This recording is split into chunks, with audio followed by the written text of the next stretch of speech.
come to you this morning to talk to you about something that's very close to my heart.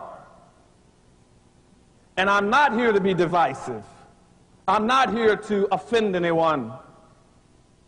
I'm here to speak to you as Geronimo talked to a general in the 1880s in the mountains not too far from here, when he met with him at a peace conference, a powwow, and said to him, he said, this morning, he said, I want to speak to you the truth. And I want the truth to be like arrows that go out from my heart and my soul to your mind and your body. And I want each and every one of you to understand what I'm talking about this morning. You see, I'm very profoundly disturbed. I just left Tuskegee, where black folk are suffering. And I'm very disturbed when I go across this country, and I cannot find the sensitivities and the concerns about black folk in America that I want to see. And the only minister that I have seen and heard from any place in this nation has been Dr. Price, that is telling you what you should be listening to.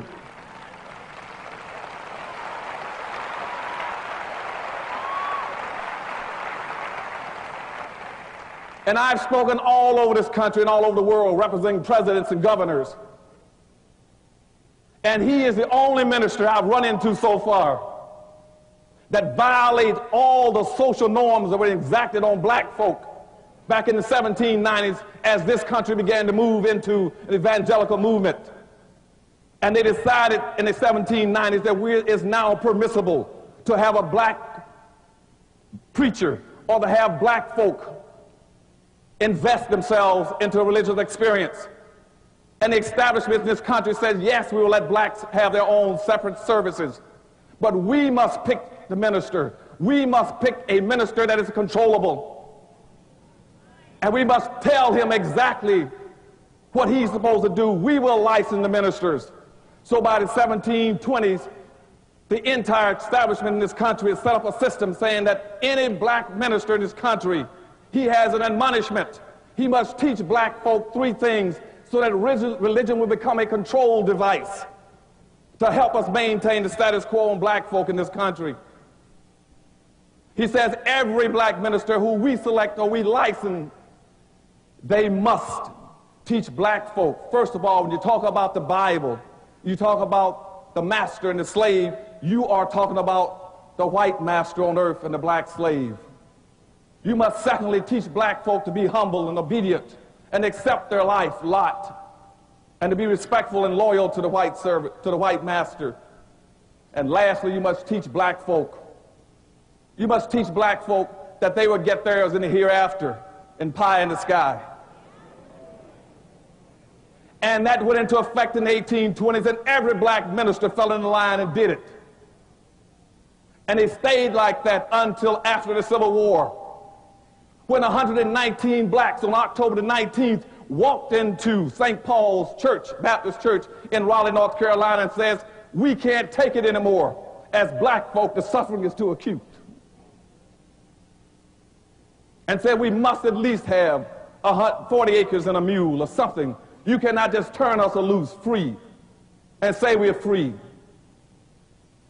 and give us non-economic emancipation where we are pennilessly, poor, impoverished, sick, broken, busted, uneducated, ignorant, homeless, nothing, and say we are now free. And that is the only minister, Dr. Price, that I've heard that understands that you got an obligation in the ministry to go above and beyond that admonishment put on black folk over 150 years ago.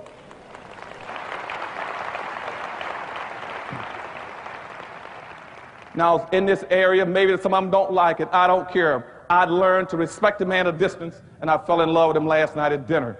And if I can ever be of any help to him in what he's trying to do, he's got my help and my institute's help.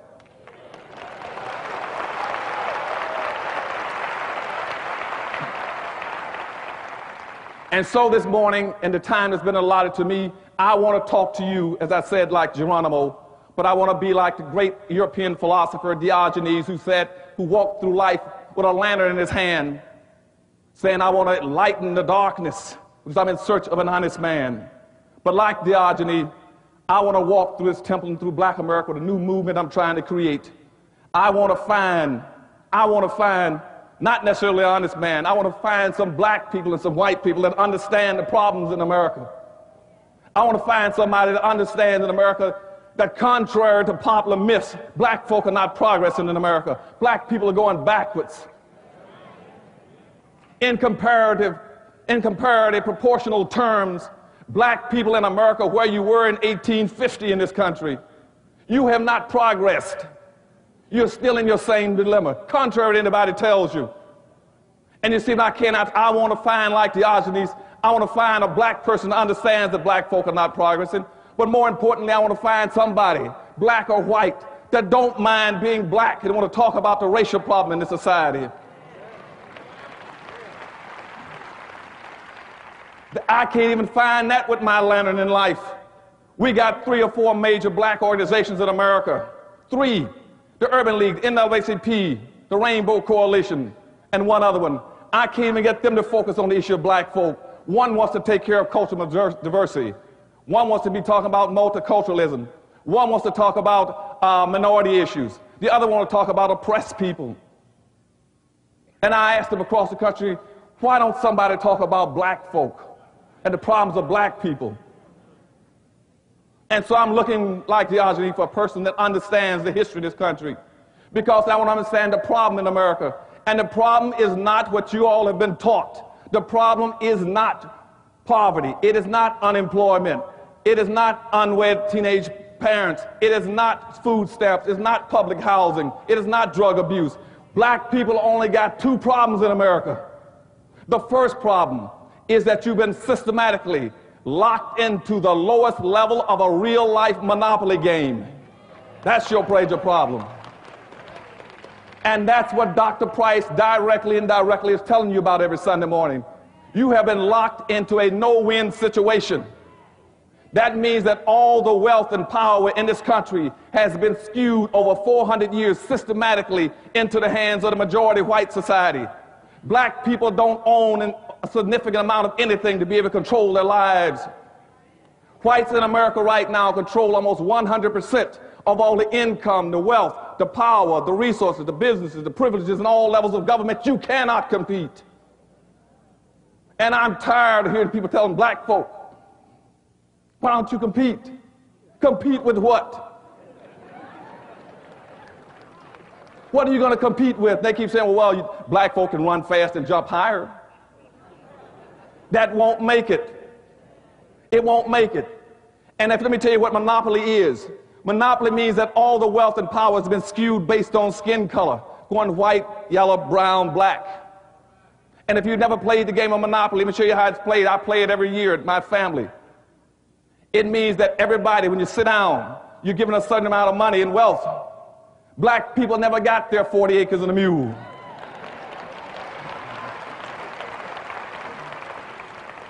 Now we're playing this game of Monopoly. And let's pretend for a second in this auditorium that whites got $1,000 to play the game of Monopoly. Asians got $500. Hispanics got $300. Indian got $100. And blacks got $50 to play the game of Monopoly. Now, never having gotten your 40 acres of mule, you don't own any land. You don't own any land. And if you don't have the money, you can't put any houses and hotels on the land if you got lucky and had some. Now, when you roll the dice in our hypothetical game of Monopoly, and you roll the dice and your number comes up on the wrong piece of property, what happens to you?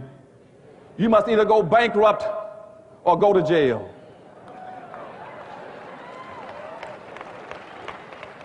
And that's the monopoly game that black folk are locked into. And when that happens to you in life, when you only got 2 alternatives in life, to either go bankrupt or go to jail, that is called an underclass. And black people in America are systematically being forced into a permanent underclass. We will be a permanent underclass by the year 2013. And you got about a 2.5-year window left. If we don't do some very specific things and start to come up with some very cogent strategies, comprehensive strategies of doing some things to focus on that number 1 problem of redistributing the wealth and power back into the hands of black folk, you can hang it up. Don't worry anymore about retiring. After the next 2 or 3 years, don't worry anymore about going to college. It ain't going to work.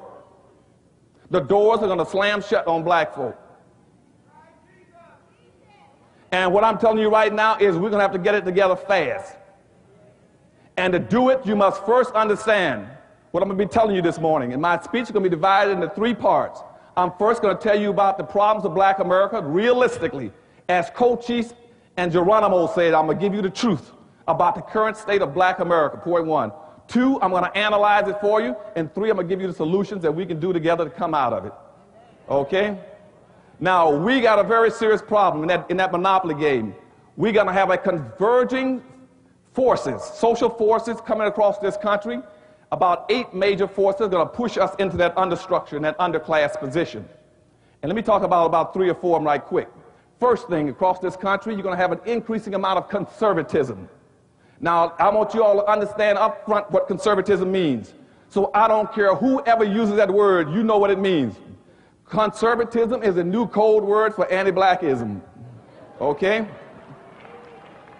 Except now, a conservative can stand right in your face and tell you and confess that he's a conservative, which means he is a racist and not tell you he's a racist.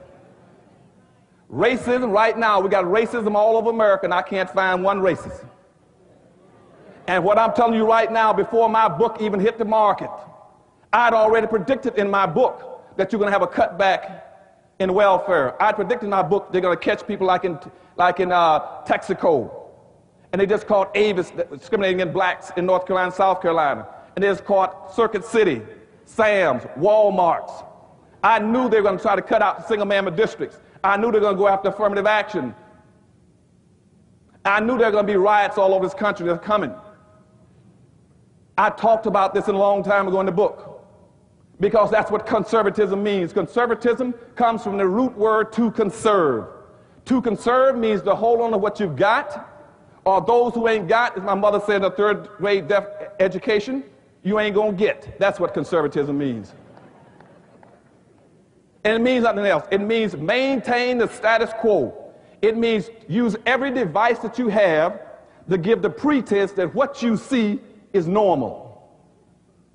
And right now there's a conservative move in this country going from the White House across this land through the Congress that says whatever exists all over this nation and in Los Angeles is normal. They want you to believe that it's normal to go out in Los Angeles and see all the drug abuse and all the crime, all the poverty, and all the suffering of black folk lying and sleeping on the streets, drugged out, doped out. They want you to believe that's normal. That's what conservatism means, maintain the status quo.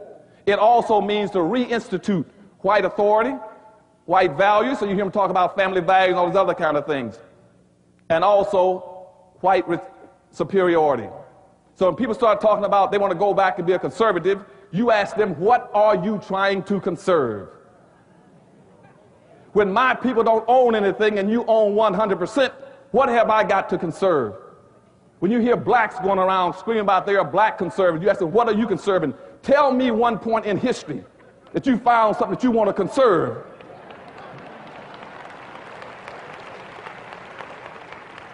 Don't let people run that game on you about being a conservative. You tell them, say, fine, if you want to tell me what are you conserving?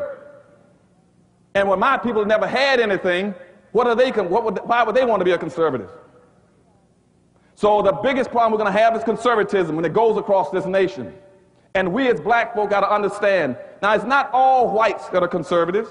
There is an element that's got everything that want to make that. It's the greed over need. They want to hold on to everything. And so, we're going to have a massive flow. Everybody's going to be talking about conservatism. You're going to see people politically switching, talking about they're moving to the far right. And what we have to do is understand that, and that's going to create major problems in this country. One, not only will you see an increasing amount of negative hostility towards black folk, every piece of research in the country tells us that, even from the Jewish organizations, that you're going to see more anti-blackness now and in the future than you've ever seen in the last 60 years since you left the civil rights movement. Two, we see organizations all over the country now, paramilitary groups, Aryan groups, Vipers, Freeman, Skinhead, Baldhead, all kind of groups that are organizing in optimistically expecting and anticipating a major clash in this country between blacks and whites. We've had 28 states in the United States now to pass concealed weapons laws. That's specifically so some of the white contingency groups can carry weapons and arms at all times. That's why you have such a major thrust from the National Rifle Association. That's why they're controlling most of your politicians. That's why you have such a major anti-governmental effort in this country. You hear people say, we want to go back to states' rights. We're anti-government. We want to get rid of the federal government. It's not that they're against government. They know that in history, the only people who've ever saved black folk has been the government, twice, the federal government. And if you eliminate the federal government by downsizing the government, black folk no longer have an ally. And if a clash occurs, you got nobody to come to the rescue a third time to help you. You see, you were pulled out of slavery by the federal government. You were pulled out of Jim Crowism by the federal government. There are contingencies in the country that says the next time there won't be a federal government to pull blacks out. And you hear them talk about their anti-government, that's what they're talking about. They're not against government. And later on you hear me tell about why they're not against government, because you see, primary wealth in this country, the primary responsibility of government is to move wealth and to move power. And that's how the dominant society got its wealth and its power, by using government. But now they want to make sure black folk don't have access to it. That's why they're anti-affirmative action, but I'll get into all that a little later. But so the biggest thing, one of the biggest things that are going to drive us in this underclass structure will be conservatism. The second thing is that you're going to have an unending influx of immigrants into the country. And that's what Dr. Price is talking about. And nobody, no black politician, no black organization wants to deal with that issue. They will avoid it at all costs, even though in their hearts they know that's one of the biggest problems for black folk. We anticipate in the next 10 to 12 years approximately 8 to 6 million Hispanics coming into the United States and 41 million Asians.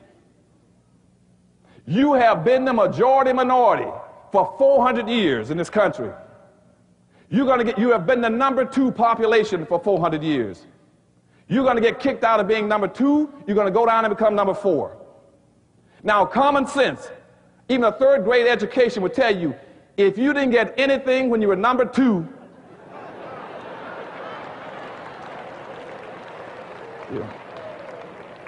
you all jumped ahead of me, but anyway, you can guess what you're going to get when you become number 4. And the worst part about it is as you descend and go down to number 4, those other groups are going to go up. And as they go past you, you're going to have major racial clashes in this country. You're going to have fights all over this country between blacks and Hispanics, blacks and Asians, blacks and poor whites. And black folk cannot fight all these groups. Everybody can not always be against black folk. They know that we are vulnerable and we are defenseless. And we cannot fight those groups. Because you see, they didn't come into this country with the legacies that we are stuck with. Everybody in America has an advantaged position but black folk. But all are in a state of denial. The white power structure in a state of denial. They are pretending that everything that they got, that 100% control and ownership of everything, they got it because they worked hard through a Protestant ethic. That's not how they got it. And you always hear them say, well, what you got to do, you got to work hard. Nobody can work any harder than a slave.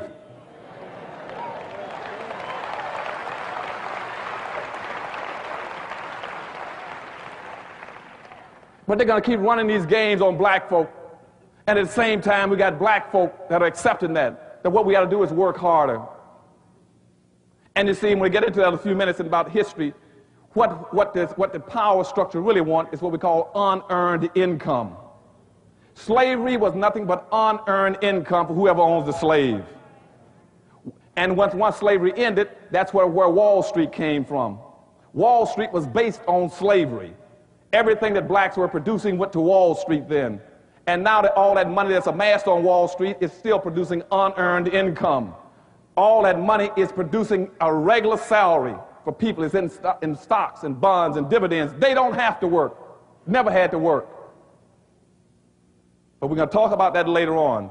So what I'm saying now is that you're going to have this massive influx of immigrants into the country that are better equipped. They don't have your legacies. They don't have your disadvantages. They're walking across the border. They're going to get a free lunch. They don't have to pay dues. But you got public policies in this country that are equating them to black folk. They're equating them to black, and what we've allowed them to do, starting in 1970, is to wrap themselves in black folks' suffering and pretend somehow they suffered along with black folk. And therefore, whatever program is created under this misguided label called minority, that they are equal to you and over you. And we're going to deal with that whole concept of minority in a few minutes too. So that's the problem with the influx of immigrants. And what they are doing is coming into the country and doing what we've never been allowed to do and we've never been bright enough to do in some senses, is to build your own communities. You got to build your communities. You see, every group that when they leave their homeland, the last thing they do is look in the mirror. They look in the mirror and say, I'm going to America. And I'm going to go to America, I'm going to find me a community or neighborhood. Or I'm going to build one with people who look like me. And so that's why you go all over this nation, where they're coming out of Asia. You will find Vietnamese towns all over California, little Cambodias. You'll find a Chinatown in every major city. You'll see the Hispanics come in. They'll build a little Mexico, a little Havana, a little Hialeah. You go up, you find little Italys, French towns, German towns, Greek towns, Polish towns, but you cannot find one black town.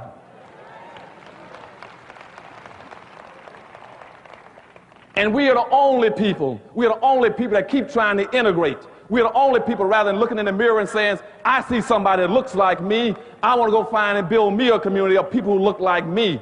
We're doing just the opposite. That's your second problem, is inappropriate behavior of black folk. We keep looking in the mirror and says, I want to get away from everybody that looks like me. You can't have any power and wealth doing that. If you don't have a community, you cannot rebuild Los Angeles without a black community. If I cannot come in this city, you can tell me where every black lives, where he stays, where he works. You don't have a community. And all of you that want to go in business, don't waste your time. You cannot start a business and operate without a town or community. Why can't you do it? Because without a community, you have no market. If you don't have a market, every black gonna go by your store at 200 miles an hour heading for the suburbs and heading for the malls.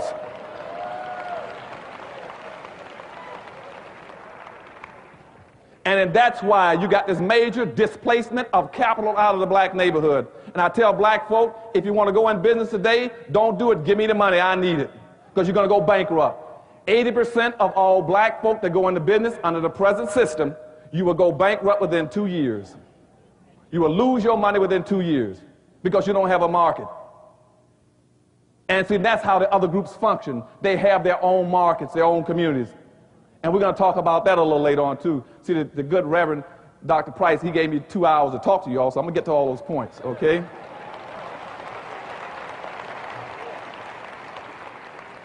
So we got major problems. That's the second thing, is dealing with this influx of immigrants. And what I'm telling you is that they're not coming in here to be your partner or your ally. They're coming in to compete with you. And your black organization and your black leadership in this country is afraid to teach black folk how to compete with all these other groups. And they're afraid because they keep trying to create allies with them. You cannot ally with anybody who's planning on supplanting you. You see, if you go check the Council of La Raza, you check the Council of Salala, if you check the National Hispanic Defense League, if you check the National Hispanic Party, the first thing that all of them have is to change the issues in this country from white and black to white and Hispanic. They're planning on supplanting you. When the National Hispanic Party started in Miami in 1974, I was in the governor's office there. I was the only black in politics. That was the first item on their agenda, saying by the year 2000, they want to take blacks out of the equation. And that's why, as Dr. Price just said, that's why they control South Florida. They play to win. We play to play. Okay? And when I leave here today, I want you all forevermore in helping Dr. Price to play to win. Okay?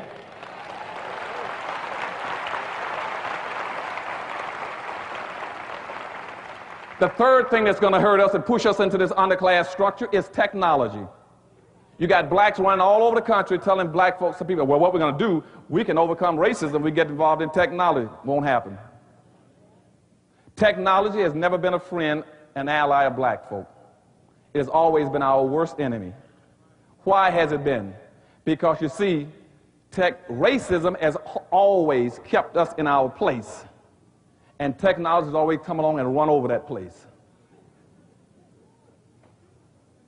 That's why technology has always been our enemy. See, when you keep a black man as the porter, then all of a sudden you come along with a floor sander, he's gone. You keep him as the elevator operator and you put a computer in the elevator. You keep him as a dishwasher and you get an automatic dishwasher. You all understand what I'm telling you?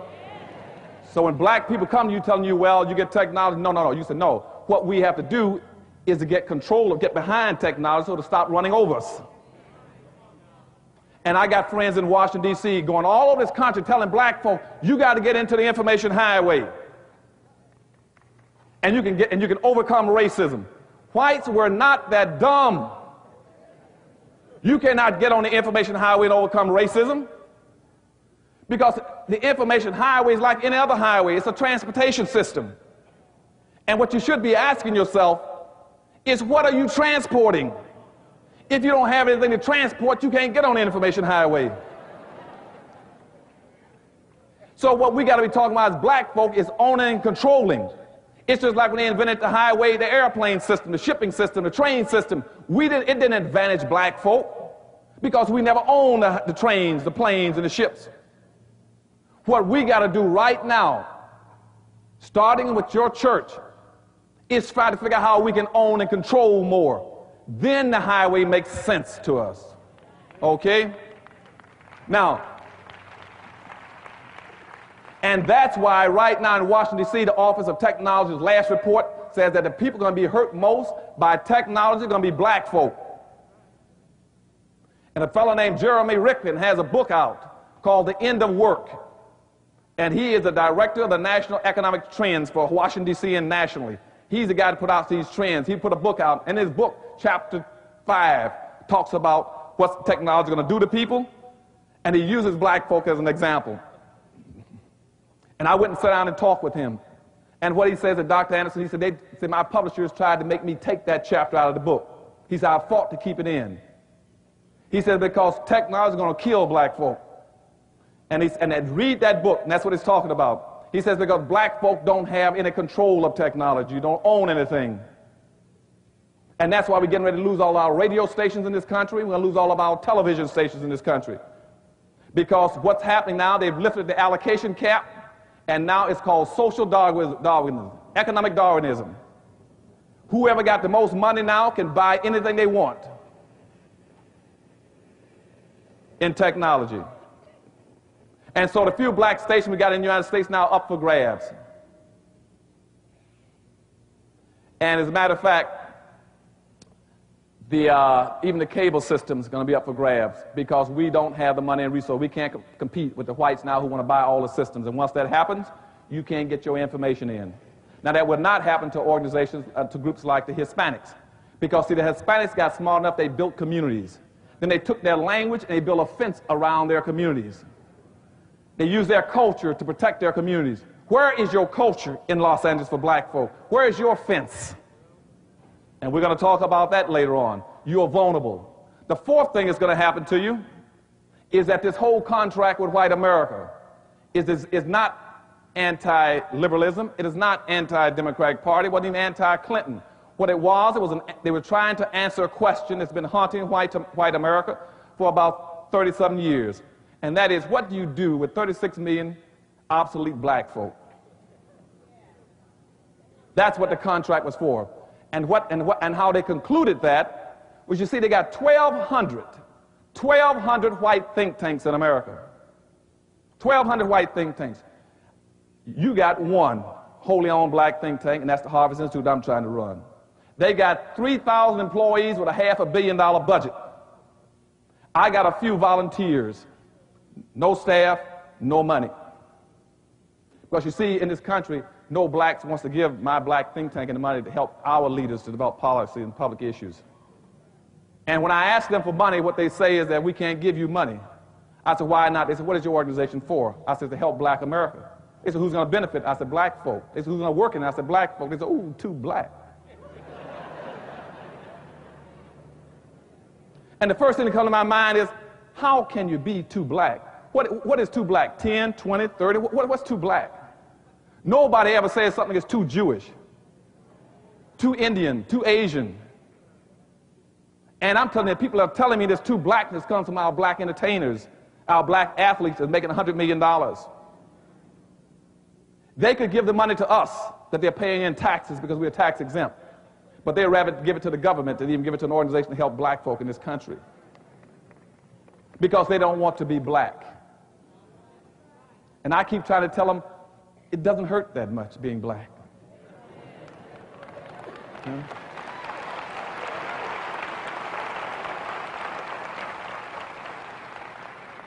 Now, let me move a little fast. I'm talking too slow. I'm going to speed up now, go real fast. You all keep up with me. Now, what's going to happen now, what these think tanks decide to do in the contract with America, they found out through their research that approximately 68 to 7% of all the blacks in America work in some level of government. This happened as a direct result of the civil rights movement. See, at the end of the civil rights movement, instead of moving against the problem to get more wealth and power for black folk, our civil rights organizations pushed us over looking for jobs. And so all of our black folk then, over 50 to 60% of all the blacks that got jobs after the civil rights movement went into government. So 68 to 70% of all the blacks in America are working either in federal government, city government, state government, county government, libraries, and school systems. So when you hear white folks talking about downsizing government, what they're talking about are de-employing and disemploying black folk. They know that. They know that. So in Washington, D.C., they plan on firing 480,000 people. And what the Office of Management and Budget, right out of the White House, says is that for every white person who gets fired, we're going to fire 2 blacks. Now, if you're only 12.3% of the population, and you're going to fire 2 blacks for every white, you're going to be devastated. Now, let me give you the real picture, even before they started firing black folk. Let me give you the real, true options for black folk. There's only 3 things that you can do in this world as a black person to earn a living and survive. You either must work, go on welfare, or you steal. Now, for those who missed that, let me give it to you again. You either work up here, you go on welfare here, or you steal down there. You're talking about your crime problem. I'll show you how you get into your crime problem. Now, right now at the top level, everybody prefers to work. Now, I just told you that 68 to 70% of all the black folk are working in government. 26 to 28% of the rest of the blacks are working in white corporations. And those white corporations are going to follow the government. They're going to downsize. You're going to see IBM cutting back, Apple Computers, and Meritech, Lucent Tech, now all of them going to cut back. Only 2% of the blacks in America work in their own stores and their own business in their own communities. Only 2% that are not vulnerable. Only 2% of blacks are not vulnerable. The rest are vulnerable in America. Now look at the problem at the top. Now, contrary to what anybody tells you, the unemployment problem in America is not 5.2% you hear every day in the newspapers and read. That is not about black folk. That's about whites. They're only talking about people who are either getting unemployment compensation or looking for jobs. That's how they're getting that figure. The unemployment rate in America for black folk today is 34% nationally. Now, if you want to understand how devastating that is, think for a second. Follow me along. Think about this. When the unemployment rate in America for whites went up to 25% in the 1920s, they called it a depression. Now, the unemployment rate for blacks hasn't even come down to 25%. But when the unemployment rate went up for whites and hit 25%, they used every level of government. They said it's a depression and every piece of machinery, money, anything must be used to bring that unemployment rate down. And now with black unemployment rate, not at 25%, at 34%, nobody cares. They say we can't, that's not the role of government to help with the employment problem. 34% for blacks nationally. Now in Detroit, Michigan, Baltimore, and New York, the unemployment rate is 45%. Don't think that's bad yet. I'm giving you the worst stuff yet. In Pittsburgh, it is 49%. And for black youth in this country, it is 57%. That's why you got your problem out here on the streets. Because nobody wants to give you the true facts about why you got problems. Now that's at the top level. Now when you kick those people out of those jobs in the government and out of those corporations, they must go down to the second level. I'm going to show you how you get into your underclass. You kick them down to the second level. But the conservatives in this country have already made preparation for you when you come down to the second level. That's called welfare. They got preparation. They said, when you come down here, don't plan on staying here. We just had welfare reform, which means you can't stay here on the second floor either. And now the new welfare act says you can only be on welfare for 2 years. We're going to kick you off of that, which means you must go down to the next level. But before they kick you off the second level, look at the second level already. The poverty level in America for black folk is 35%. That means 35% of all the black people in this country got a zero, negative, nil, none net worth. That means they own nothing. 35%. 47% of all the black children in America are beneath the poverty level. I just left New Orleans. New Orleans. That's why I had tears in my voice and my eyes a few minutes ago when I talked about leaving New Orleans and Tuskegee University. In New Orleans, the poverty rate there for black folk is 80%. And somebody got to wake up. You can't stand that kind of poverty.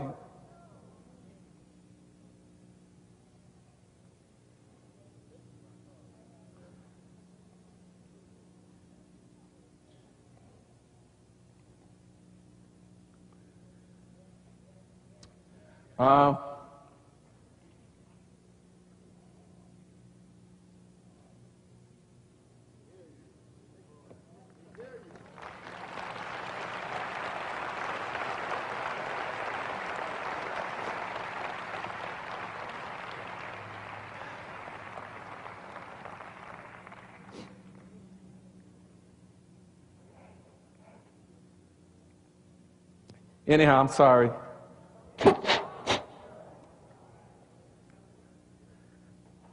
The poverty rate for black youth in this country is 47%. That means they can't even make daily bread. For black female-headed households, it is 52%, with 2 children in the family. And nobody cares. Nobody cares. And so they're going to now have welfare reform to kick them off the second level. So now they must go down to the next level. Next level is crime. Your crime rate in America is going to go straight up within the next 2 and 2.5 years. Straight up. Because, see, black folk are not simply going to disappear, they evaporate. Even if you don't care about them, they're not going to evaporate. Now, let's look at the crime rate already. In the most productive years for a black man in this country, but all these black men in this room, your most productive years are between 20 and 35 years of age. And already, 40% of all the black men in America are either in prison, on parole, or probation. 40%. And black women want to know why they don't have any husbands or fathers to their children. In the state prisons, 47% of your state prisoners are black. 52% of your federal prisoners are black. And 96% of all the prisoners in the United States, all the black prisoners, 96% are black men. And nobody cares. Nobody seems to care. Now, this is not new. Because you see, what's going to happen now, you're going to have a new growth industry in this country. The new growth industry is going to be owning, operating, and building prisons and selling services and goods to them. And there are 2 major corporations right now, I won't give you the names, have already set up a big contract to take over some of the monies of it. The government passed what's called the Omnibus Crime Bill for $29 billion to build more prisons in the United States. And 2 big companies have found out they can get $82,000 for every jail cell they build and $27,000 a year to operate the prison per prisoner. And just in all those black prisoners you find, just the black male prisoners, for supplying them with shaving lotion, underarm deodorant, and soap, that is a $3 billion a year industry, and black people don't get a penny out of it. People are already making money off of our people in prison. And nobody even cares about where the money is going and how they're making the extra money, even after they criminalize you. Now, this criminalization process didn't start here, so let me get with the public policy and show where everything started, and let's analyze it with history very quickly.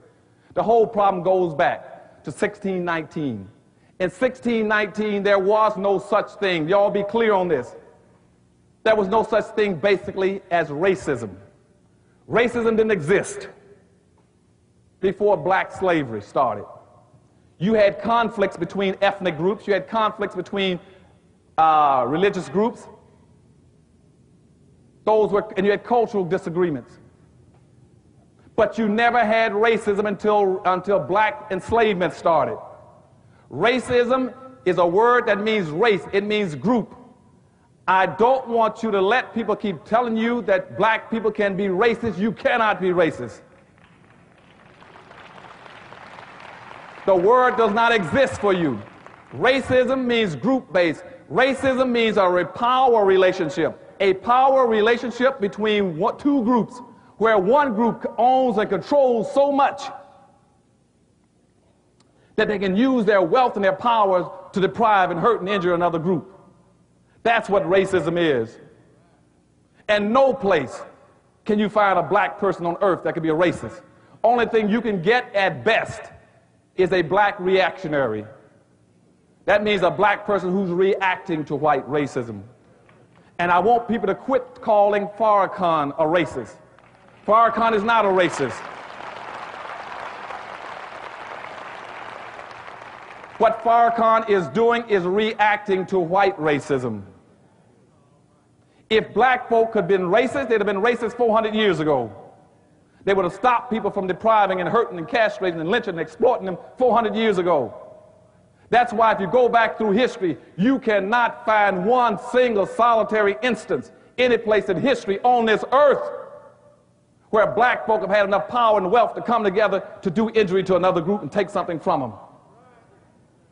In the United States, you've never seen any blacks come together as an organization, as a group, to hurt any other group. Blacks have never done anything to Jews or to whites or anybody else, Asians or Hispanics, as a group. We can't practice racism. We don't even have a community to practice racism. But on the other hand, I can go through history books and I can show you mountains, thousands, maybe millions of instances where everybody else have done things mean to us, to deprive and hurt us, by social customs, by extra legal and legal means, by laws to do in black folk. You can't be a racist unless you got power and wealth for your group to be able to hurt other people and take and do them in, and we don't have it. So all we are reactions to white racism. And so in 1619, when they started bringing blacks into this country, they brought blacks in this country for the very specific reason, initially, as indentured servants. They were sold off a Dutch ship for water and supplies. Blacks did reasonably well in the United States between 1619 and 1920, about 1924, 1925, in that general time frame. They served out their indentureship. Between 1626 and 1638, they began to intermingle with whites. Some of them intermarried and interbred. In 1638, the founding stone for racism in America was laid. The state of Maryland put out the first public edict that started racism for blacks in America. They put out an edict, a public policy called the Doctrine of Exclusion. The Doctrine of Exclusion says that black people should never be permitted to enjoy the fruits of white society. That became the doctrine of racism in America in 1638. Now, that was called the Doctrine of Exclusion. That meant every time you get a chance, exclude black folk out of it. I don't care what it is, exclude them out. What is out of, nowadays, out of welfare, food stamp, whatever it is, exclude them out. Business, anything you can do. Now, that went on from 1638 to 1666, 1665 and more specifically. In 1665, something happened. Because during that period, they were trying to find a way to build the United States. And the European colonial powers were saying, I sent you whites to America to build America, to use the land, to bring resources, to find gold and silver and products back to Europe. And the colonial powers, contrary to what you read in the history books, they did not come here for religious freedom. They weren't fools. They could have gone any place in Europe and worshiped. There was nothing but woods and bushes and trees over there. They came here specifically to get wealth and resources and gold. And what they kept telling the European colonial powers was that we can't do anything with America because we don't have a labor force. And somebody said, yes, we do have a labor force. So you remember that group back in 1638 that Maryland shut out under the doctrine of exclusion? That's our labor force. So at that point in time, what they did then, they passed what were called enslavement laws. They passed enslavement laws, and they took the doctrine of exclusion and expanded it. So that not only did the doctrine of blacks to be excluded, but now blacks were to be excluded, subordinated, non-compensated, non-competitive work group, a labor force for the personal comfort and wealth building of white society. That was what the slave code said explicitly and implicitly. That's been the problem that you've had now for 400 years. It decided how you were to be treated. Those slave codes again. And remember this, on anything that goes on in Los Angeles, you can tell when your policy affects it. Blacks will be excluded, subordinated, non-compensated, non-competitive, managed workforce for the personal comfort and wealth building of white society. That stayed in effect until about 1705. 1705, the slave codes were passed. Very important. What the slave codes did was to tell everybody, whites on one side and blacks on one side, how you were to treat black folk and how whites were to behave towards each other. It says that every white person must accept how black folk were to be treated. They must accept the public policy. And that every white institution, every white church, every white business, every white school, every white level of government, and every white individual must treat black folk in an exploited, subordinated, excluded manner. Any white person who deviated from that, he could be hurt and injured and lynched. Even whites could not deviate from that policy. And no white person could raise a black person up to make him equal to a white person. And on the other side of the slave codes, it told how blacks were to be treated. Blacks were not to be permitted to be equated to whites in any respect. A white person could not enter a room without a white person's permission. A black person could not enter a group carrying a conversation without permission. He could not carry a weapon, a tool. He could not raise his hand to defend himself. He could not strike a white person. He could not be called out after dark on certain times, carrying a weapon. And he couldn't even look out, some cases, he couldn't even look out the same window the whites looked out of. That was a subordination. He could never be put in a position of power and authority. Now, those what the slave codes did. And also the slave codes attached to that was called the Diversity Act of 1705. It says to make sure this thing works, every time you get 6 black folk together, make sure there's 1 white person included. That was to always monitor black folk, to make sure they never did any planning, that they never did anything that could be injurious to them. So by 1710, things really started picking up all over the world.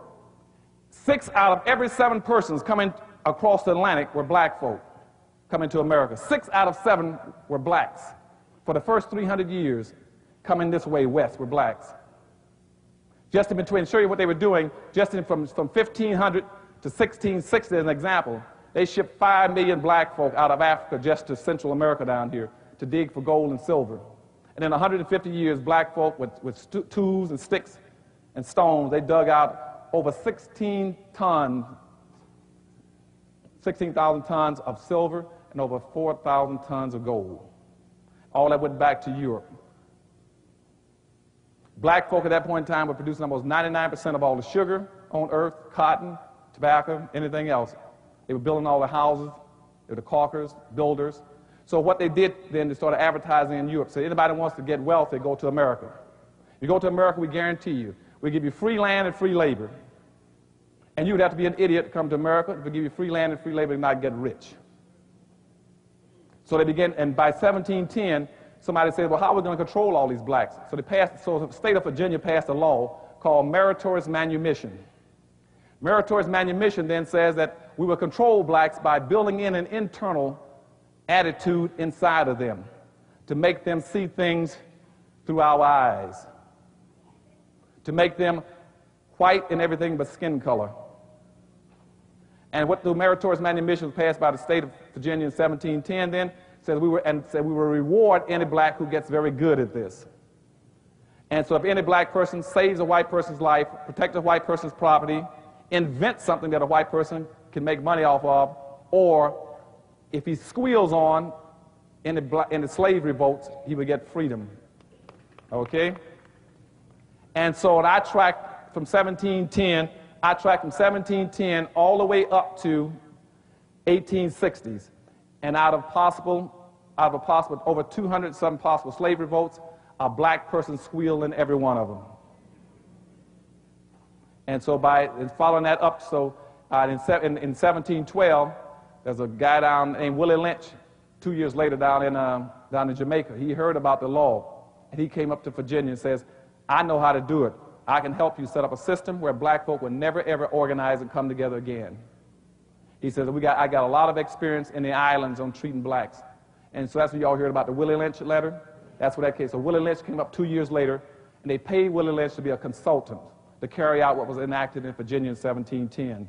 He says, I would divide blacks along lines of sex, along lines of skin color, along lines of age, tribe, everything.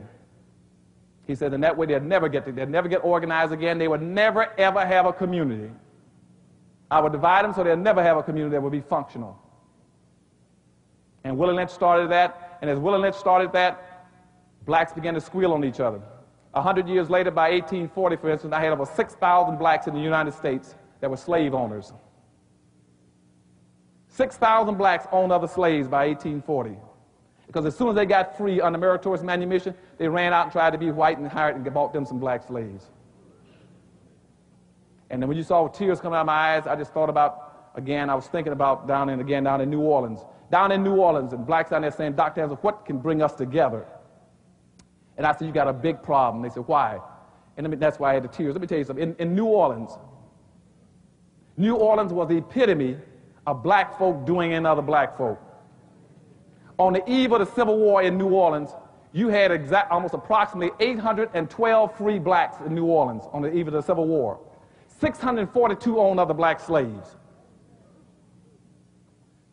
Then in the Civil War, New Orleans put together 2 full regiments of blacks to fight with the South to keep slavery.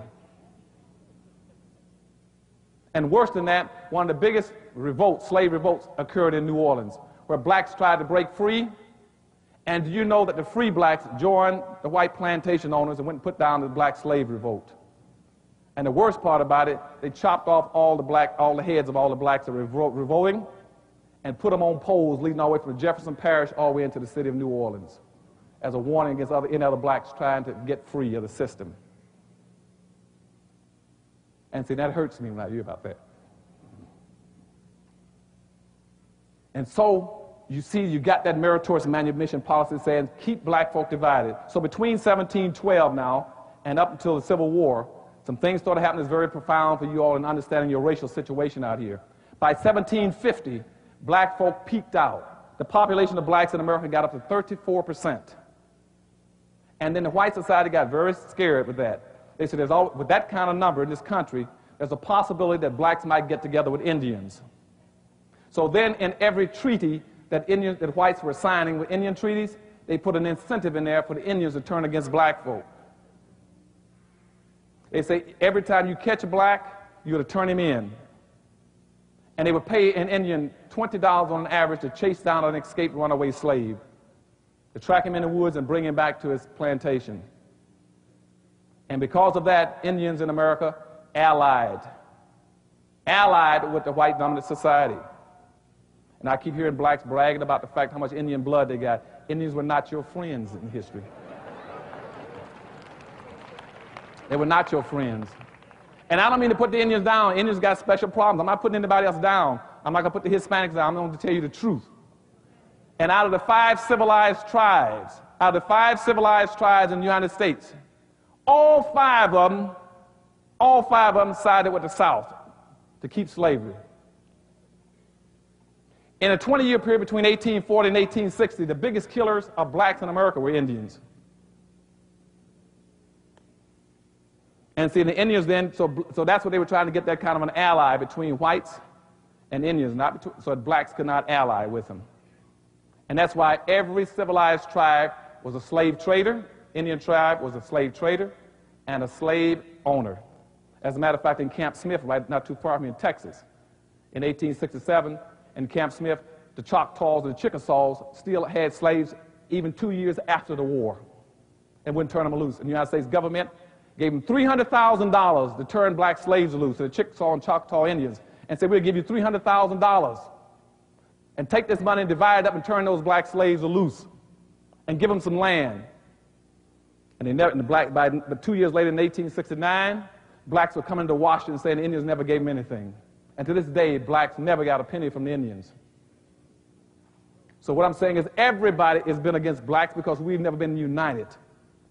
But so when I leave here after today, I want you all to be together, okay?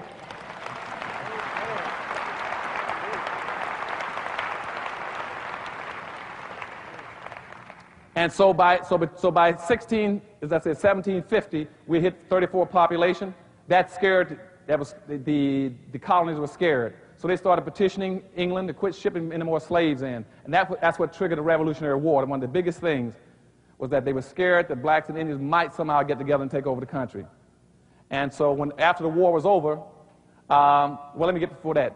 Then the Constitution was written. When the Constitution was written, what they did, they went back and picked up the slave codes I told you about, the slave codes and enslavement laws. That's why in the United States Constitution they classify you as 3/5 of a human being, why they passed the Fugitive Slave Act, and why they condone, okay, slavery. That's why you got locked into that whole system.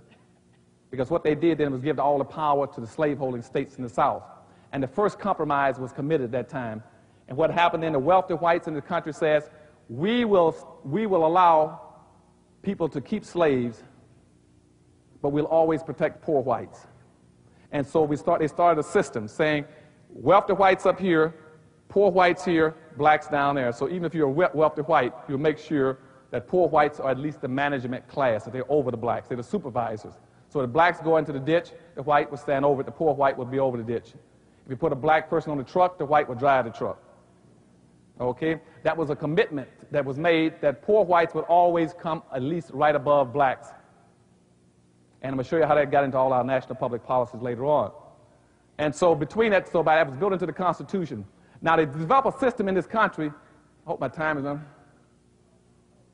Is my time running pretty? Okay. So they built into the Constitution, right after the Constitution was initiated, they built the Constitution based on the premise that you're going to have a social democracy. Very important for black folk. A social democracy means that the majority will win, the minority will lose and suffer. But also in the Federalist Papers, it says that the majority then can never do anything to stop the minority from becoming a majority. And it is the majority's responsibility to protect the minority. And as soon as the Constitution was built on that, it was violated next year, 1 year later.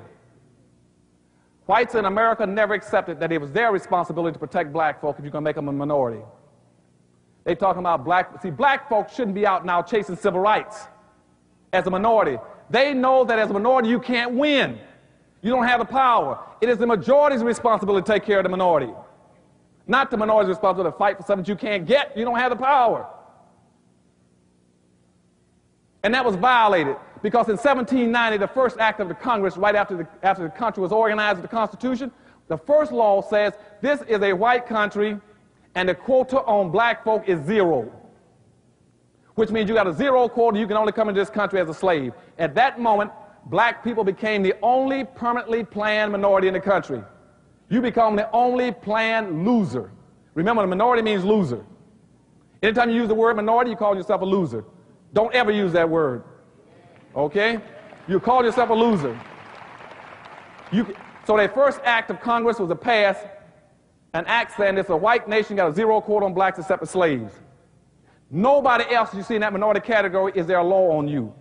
Nobody says how many women you can have. how many gays you can have, how many handicapped, how many veterans you can have. Only blacks. That's why you cannot get Haitians into the country, because you got a zero quota.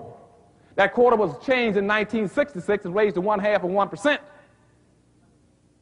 where you got a few can drift in from the Caribbean, but they know you can't compete because you got 2 million Hispanics coming in every year. And that's why you can get suffocated to death. As a matter of fact, jumping ahead of myself for a second to show you what I mean about the influx and how they're going to suffocate you.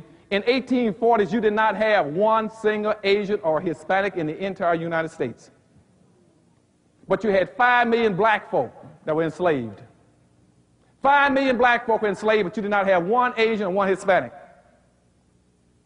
By the Civil War, you had 6,000 Hispanics. By 1900, you had 100,000 Hispanics. You had 100,000 Hispanics in 1900, but you got 11 million blacks. And they got the same identical birth rate. Here are blacks, here are Hispanics. Here are blacks, here are Hispanics. They got the same birth rate. Now they're going to pass blacks. You know why? You can't come into the country and fight and protect yourself by numbers. You are a permanent loser. And that's why you're going to be overwhelmed in this area. You cannot win if they can't let you get your population up. And the major issue they're going to fight for is keeping the doors of immigration open so they can become the dominant population over you. They know you cannot bring in your people. And that's why you had 3,000 blacks on a boat off the west coast of Liberia, Africa, for about 2.5 months, and nobody even called them in. They were sick and hungry. No country would take them in. The United States has never had an immigration policy for black folk to bring in blacks, because they want you to stay in a minority category and loser category. And so what we're going to be talking about when we talk about solutions in a little while is that the only way you win is that you got to learn that when you accidentally become the majority, you immediately start acting like the majority. Get out of the minority category. Don't ever let anybody call you a minority. If they're going to call you anything, make them call you the only non-immigrants in America. Okay?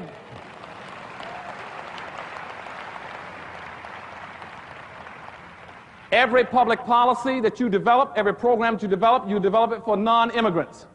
When you develop it for non-immigrants, you get into a special category with just black folk. You immediately, that word non-immigrant reconnects you with your history. It reconnects you with how you got here. It reconnects you with your culture and your past. Right now, you have no past and no culture and no future. And another thing it does when you start using the word non-immigrant is that you jump ahead of all the other groups. As immigrant takes on a negative, you say, hey, I'm not an immigrant, I'm a non-immigrant. And what you also do, you stop whites from bragging about my daddy came from Poland, my daddy came from Germany. You stop them from doing that by saying, hey, you're an immigrant then. I was here before you. See, 97% of all the black people in the United States were here before 97% of all other people here are even arrived today. Remember that. Very important. When somebody starts telling you to go back where you came from, you say, hey, 97% of my people here before y'all ever arrived. And so if anybody's going to leave, the last leave first. And the people who developed everything should stay here, because everybody else got a free ride. So let me tell you what happened between 1710 and 1712 and the Civil War. Let me show you what blacks did in terms of accumulating the wealth. Nobody else accumulated the wealth. The wealth was in black slaves. They keep flipping things over, tricking my people, making you believe that somebody worked hard and that they got their money from land. They did not get their money from land. Land had no value. Land had absolutely no value. You can get all the free land you wanted in America. They had head rights and land grants that gave out millions of acres of land whoever wanted. You could go in the United States and go out to what we call the frontier, where Indians were, and say, I own from here to that mountain, drive a stick in the ground, go down and file a claim. Only time land had value when you put a slave on it. And according to President Andrew Jackson, he says that immediately a black slave would bring 75% of the value to the land. So between the time of enslavement and the Civil War, whites in America invested $8 billion into buying slaves. And when they talked about freeing the slaves, they demanded their money back. And they asked for reparation. They sent a letter to Lincoln saying, we'll turn the black slaves loose, but you give us back our $8 billion. President Lincoln, you all don't know it, he sent a letter to Congress asking for $8 billion in reparations. Congress says, you know, that kind of money doesn't even exist.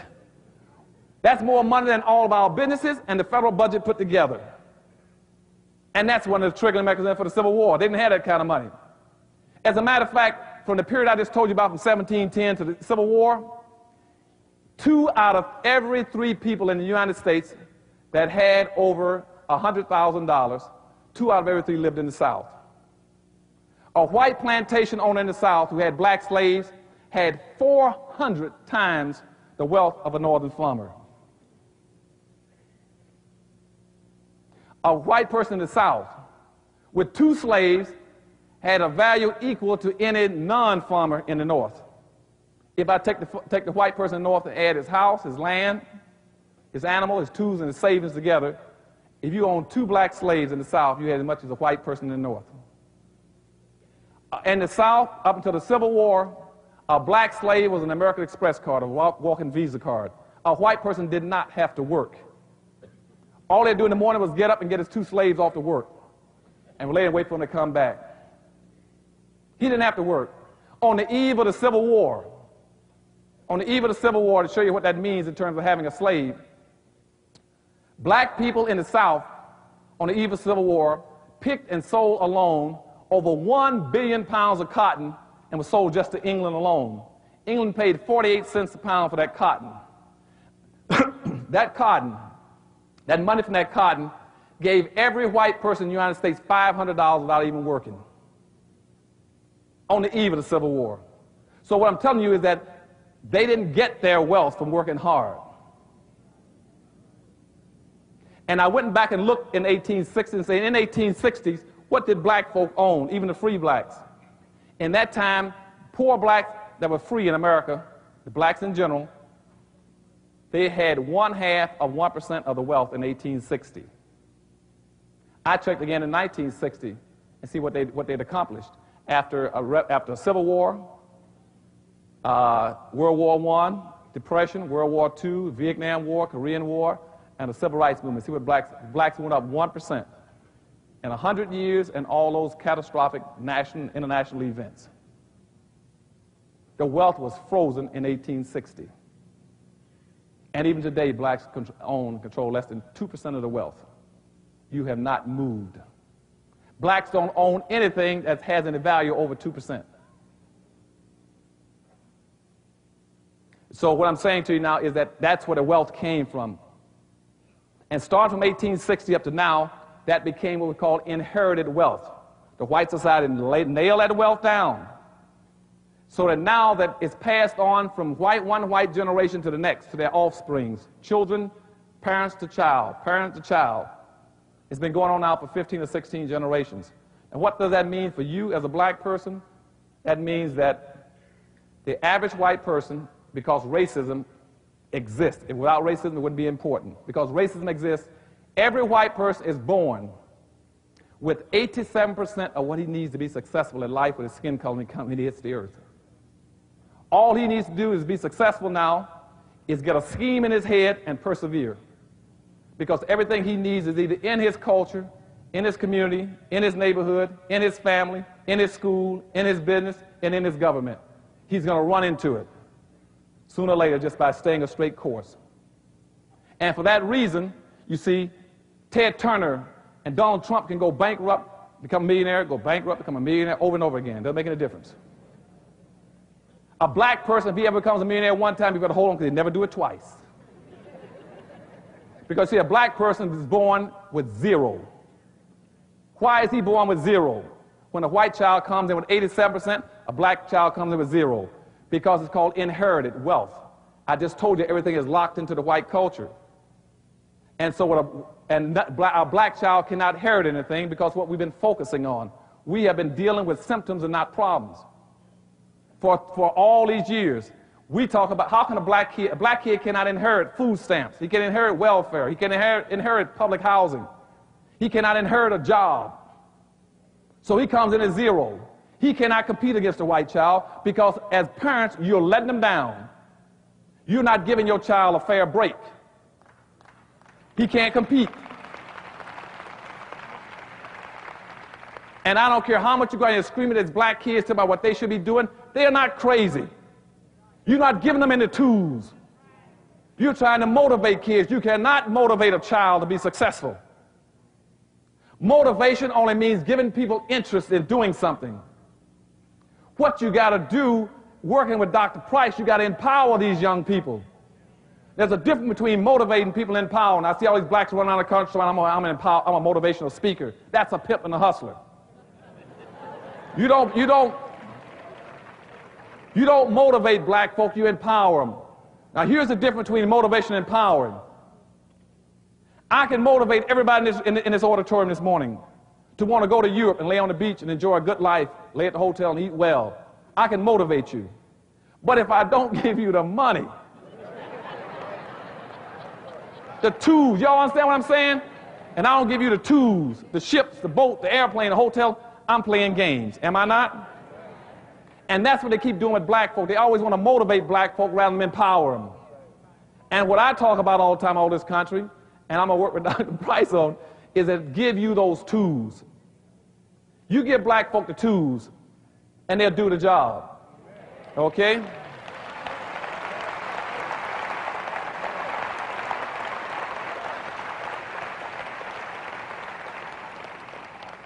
I'm watching the clock. I don't know how much time I've spent so far. Am I fine? 47 minutes? Okay. I got 47 minutes. Let me wrap it up then. So give them the tools. They can be successful. But they won't always want to motivate blacks. And that's why we came out of slavery. What they did, they gave blacks what I call non-economic emancipation.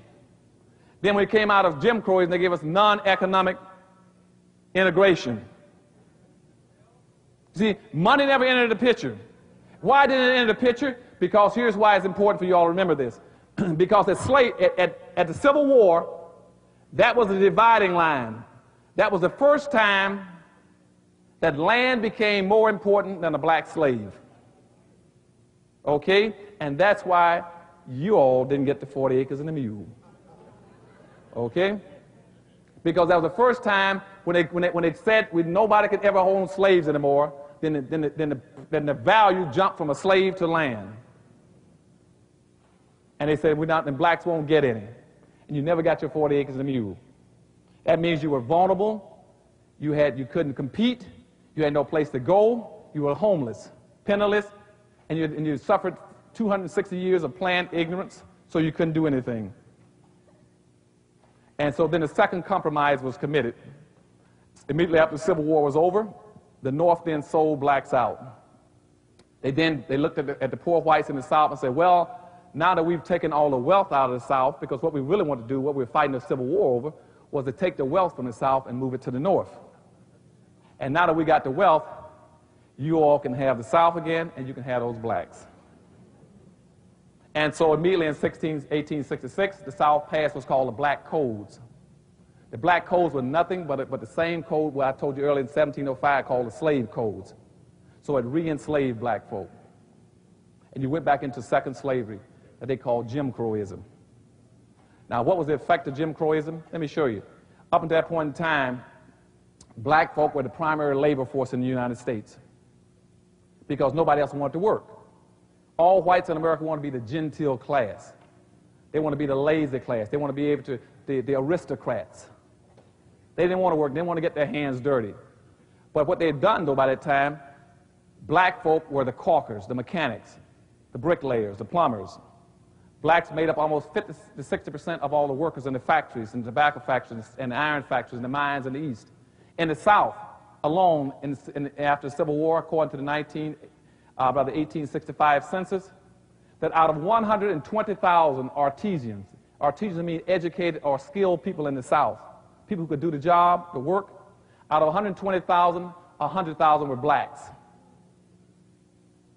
So by 1867, it got tricky. Now that the war is over, America then started their little game with the immigrants again.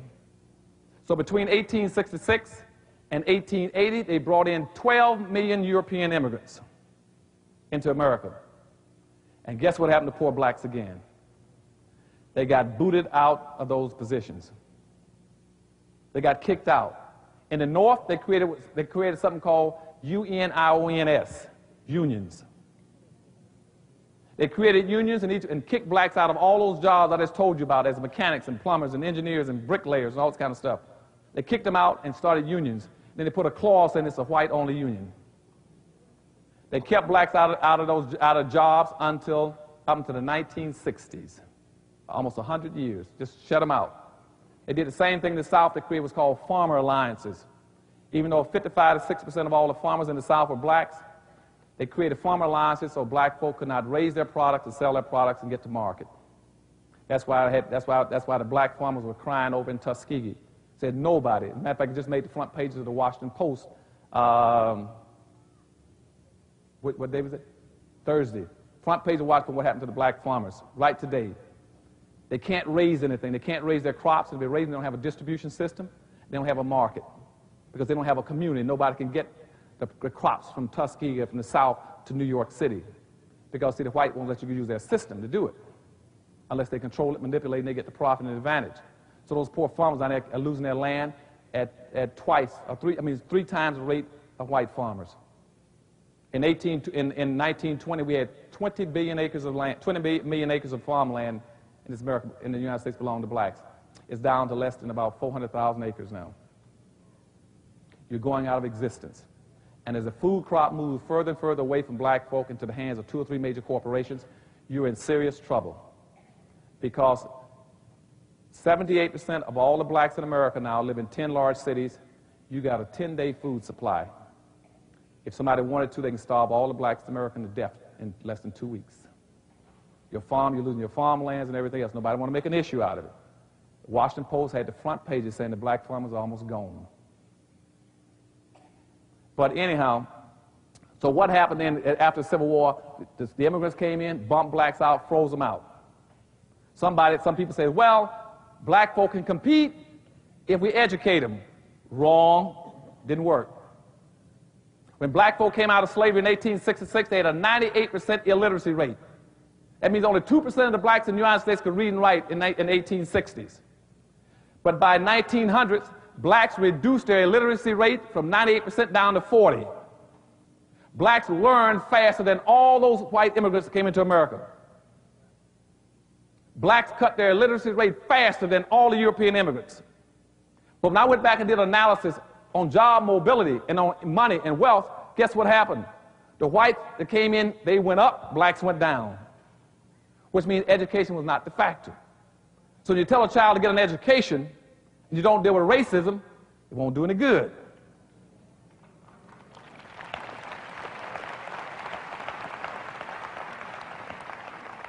And I got blacks all over the country telling me, so Dr. Anson, it's time for black folk to put racism behind them. Black people cannot put racism behind you because you didn't put it in front of yourselves.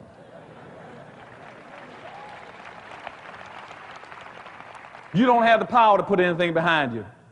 And the most dangerous thing you can do is to start talking about cutting yourself away from your history and the fact of racism. Because let me tell you all why. And remember this, there's only 3 ways we could have possibly gotten into our dilemma. Either we were where we are because God wished it up here, or because we are genetically inferior down here, or because somebody's been playing games in social engineering. One of those 3. Now, I don't believe God wished black folk to be in this dilemma. But yet, the dominant white society taught that and used their churches from 1600s up until 1860 to say that God wished it. The blacks somehow were smited, being an offshoot of Ham. Remember that? They used the Bible to teach that black folk were inferior and that you were justifiably slaves. Then from 1860s up until present day, they've been using genetic. That's why you got a book called The Bell Curve, saying that you're genetically inferior. That's why you're in your dilemma. And what I tell blacks over, both of those are tails. You're where you are because you've been socially engineered. The last thing, people have been playing games with you, manipulating the circumstances, controlling you. And if somebody has socially engineered you into your dilemma, the only way you're going to get out is for somebody to take the responsibility of what? Socially engineering you out. And that's why I created the Harvest Institute.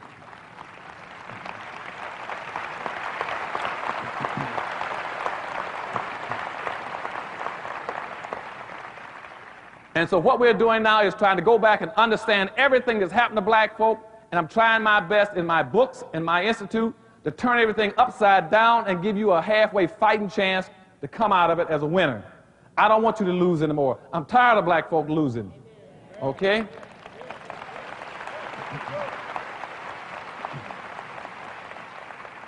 So let me finish up this little bit of history and we'll get into the solutions, because I've only got about 38 minutes left.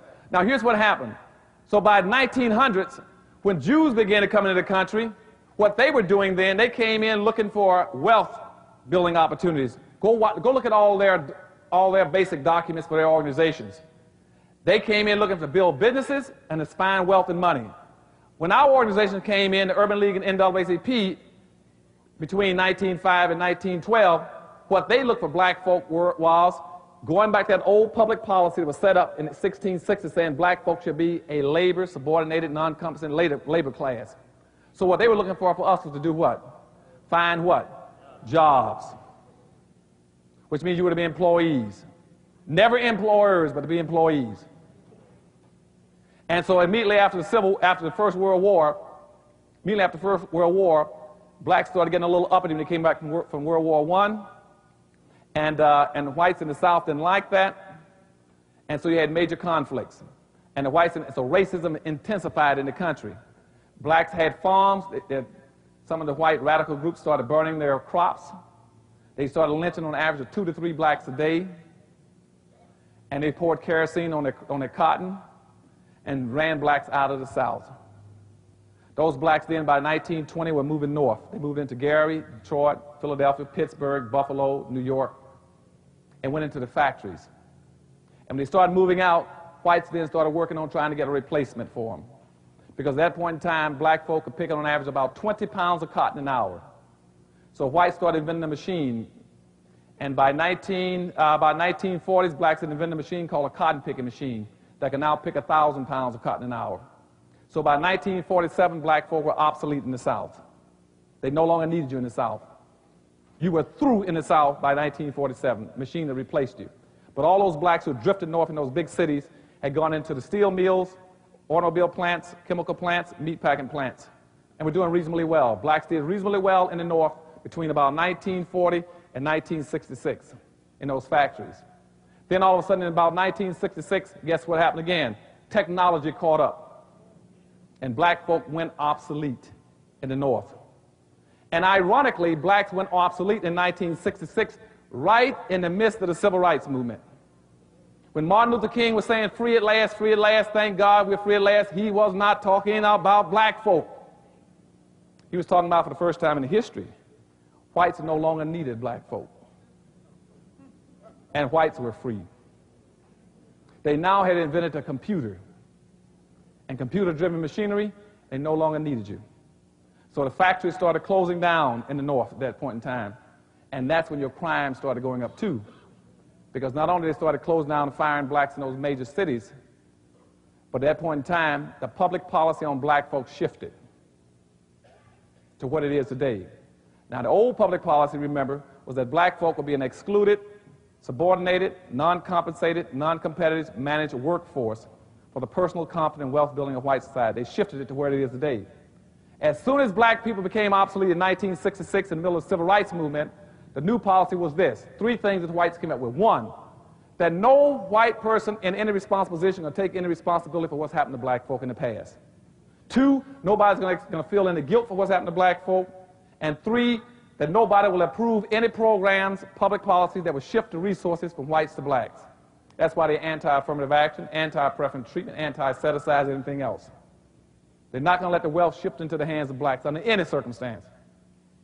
And so because at that point in time, not only had you become obsolete, but they had you nailed to the wall. And so in the Civil Rights Movement, we had made 3 fatal mistakes by then, and we never knew it.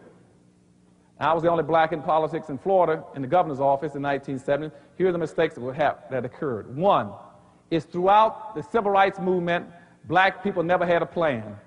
Never had a plan in all those years.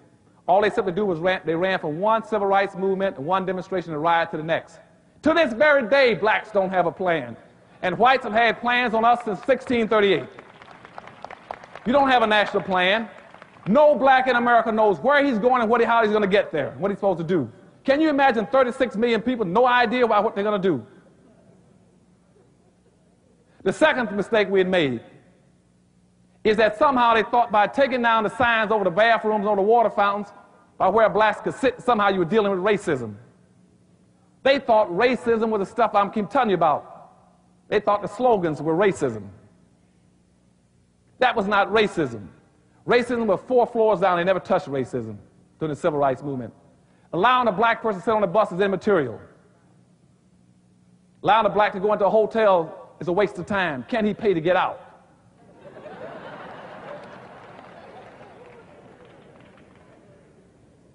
And the third mistake we made was that we never created an institution that would educate our young black kids.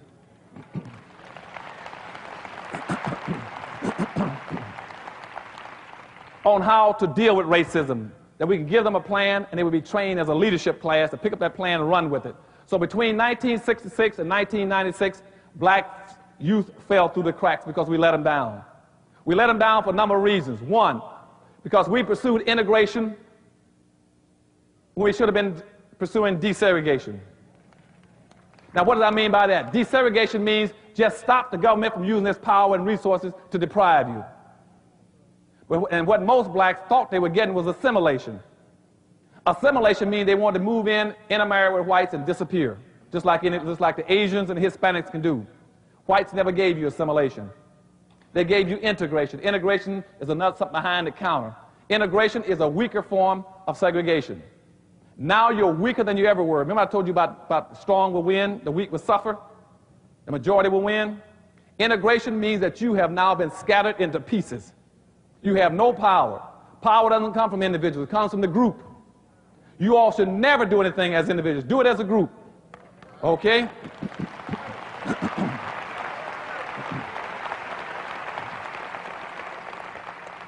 In this church, you all stick together all times. Stick together as a group and stay behind your leader.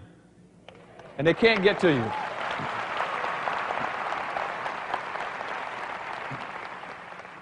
Integration also took away your leadership. The minute you integrated, what you did, you accepted Newt Gingrich and Bob Dole as your leaders. That's why black leadership disappeared. When you integrate, that means you become a guest. Integration means black people become G-U-E-S-T-S. You're a guest. You're a guest in everything everybody else owns and controls. You're a guest in their hotels, their restaurants, their airlines, their neighborhoods, their schools. You don't own anything in America because you volunteered to become guests. And before integration, blacks had their own communities. They had their own resources. They had their own businesses all over this country. And you young people here today, you don't know it, but I'm telling you, black folk had viable, competitive communities before integration. They had clean communities. We did not have the crime in the black communities. As a matter of fact, before integration, most blacks in America never had to lock their doors.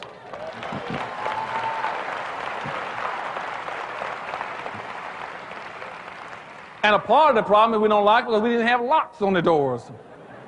You got scared to put a chair under the door. And you left your window up all the time because you didn't have air conditioning. And most blacks in the South, where I grew up, when the mother would leave home, she'd say, "Miss Jones, I'm going downtown, watch the house." And I could walk, as a child, I could walk through almost every house in my neighborhood, through the front door and the back door because it was open, nobody cared. Or I could go into a house and borrow some sugar and go home, nobody cared. And everybody knew each other. But what they did with integration, they took the Highway Act and said, if you all want to immigrate, you're going to come here without any power and resources. So they took the Expressway of 1952 Act and they drove an expressway through every black community in America. And so now any city I go to, I can find a black neighborhood by finding the expressway. Either the black neighborhood will be up over it, underneath it, or beside it. And now you have no black businesses. And in North Carolina, where I grew up, my family was the only family that had a part ownership and the only black bus line in the entire United States. We didn't have a bus line with 3 or 4 buses. We had the biggest bus line in the state and the only one in America for blacks. We had over 500 buses. We service the black neighborhoods and the white neighborhoods. What put us out of business was not Duke Powell, who we put out of business. What put us out of business was integration. Because when Martin Luther King and Rosa Parks integrated the buses down in Montgomery, and black folk wanted to sit on the front of the bus. When they got to North Carolina, the people in North Carolina, the blacks said, we want to sit on the front of the white buses too. And we said, but we don't have any white buses up here. They said, well, get some so we can sit on the front of them. And so we went out of business. We had black cab companies. We had 2 black cab companies, the Harris and Camel City cab companies. They went out of business. You know why? Blacks didn't want to ride in the black cabs anymore. They want to ride in the white cabs. They wanted to ride in the yellow cab and the bluebird cab. We had our own theaters. We had the Lafayette, the Lincoln Theater chain all over America.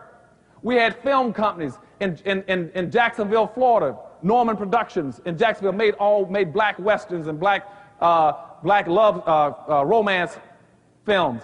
We had a black studio in Chicago and a black studio here in Hollywood called Hollywood Productions. It was black owned. We made our own films. Now we have no studios, no distribution system, and no theaters.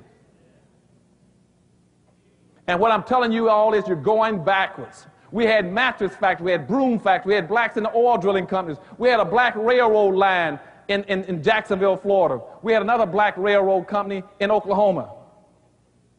And now we have nothing in the entire United States because integration took it away from us. The other thing the integration does for you, you got to understand, integration also is draining your capital. All your money now is moving out of your community into the white community. Okay? Black America right now is the 9th richest nation on earth.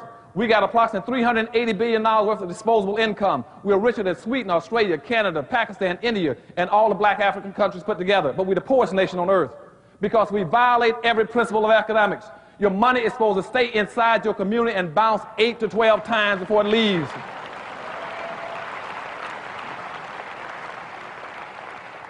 Black money does not bounce one time. You know why it doesn't bounce one time? Because you don't have any communities to bounce it in. You're so busy integrating. Where are you going to bounce it? How are you going to pass it through another black hand? So as soon as a black person gets paid, before it touches another black hand, he runs right to the suburbs and spends it. He spends 95% of his money immediately outside his own community. He keeps 5% to take back into his community. Out of 5% he takes back into his community, he spends 3% of that in non-black owned hands in his own communities. Look around your neighborhood, goes into non-black owned businesses. Only 2% again, only 2% of all the black people in America keep their own money in their own communities. And then out of the 2% they keep, they then take that down to a white bank and put it in the bank, can't even get a loan. And now you're bankrupt. You go bankrupt every 24 hours, this is regular clock, and whites don't take you serious. They know that anybody who goes bankrupt every 24 hours should not be taken seriously. You started raising Cain outside their store, they say, hey, wait a minute, it's 3 o'clock, wait for those blacks, they'll go bankrupt in about another 3 hours. They know you're going to violate all the rules. So the reason we don't have any black businesses in America is for 3 reasons. 1, we've never had a national plan to start building black businesses in the country. That's why I wrote my book. That's why you got a plan now. 2 is that whites and other groups are boycotting your neighborhoods. They're boycotting you. And 3, we're boycotting our own neighborhoods and our own stores. That's why we don't have anything. Now, as long as you live, you will never see a white person get up on a Saturday morning, drive down to a black neighborhood, and get out of his car and go into a black store to buy something made by a black person. If you do, take a picture of it.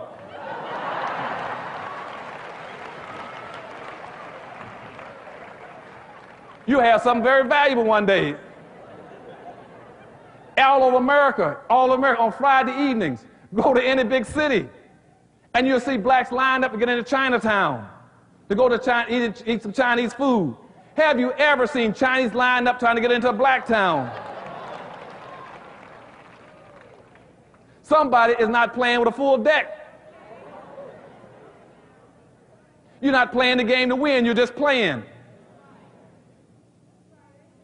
And you got to stop spending your money. So then I go to various cities, and blacks got the nasty habit, when company comes, putting them in their car on a Sunday and taking them out to the white community and say, let me go out and show you some nice white homes. Y'all know what I'm talking about? Let's go out to look at the white malls. And then they come back home and say, how in the world can white folk afford all those fine homes and big houses? It's easy. It's your money. You see what I'm saying?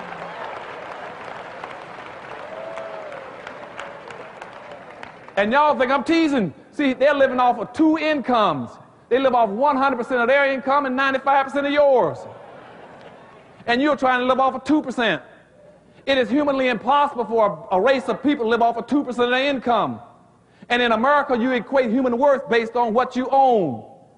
And if black folk don't own 2%, that's why white racists say, black folk ain't worth 2 cents. Because we don't own anything, and human worth is equated in this country based on what you own and control. And we violate all the premises of economics.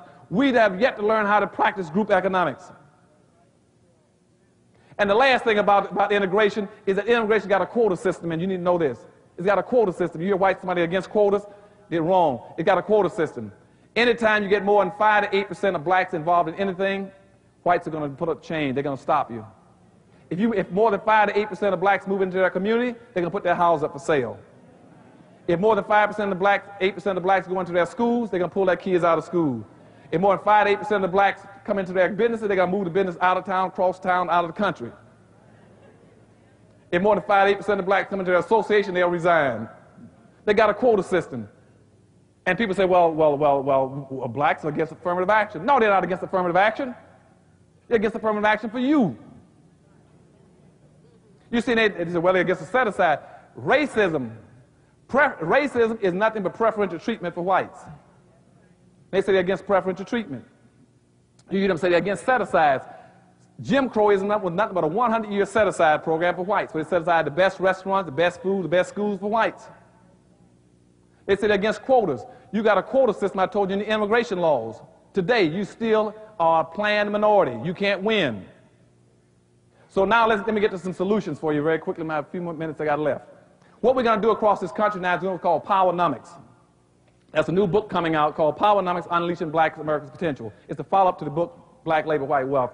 It'll show you in very specific terms what you got to do to be competitive. The things you got to focus on is in broad categories with specific principles. The first is the community. You cannot do anything unless you have a community.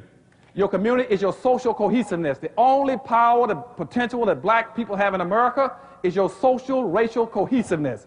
If you don't have that, you have no power. Forget about everything else. That's a fact of life.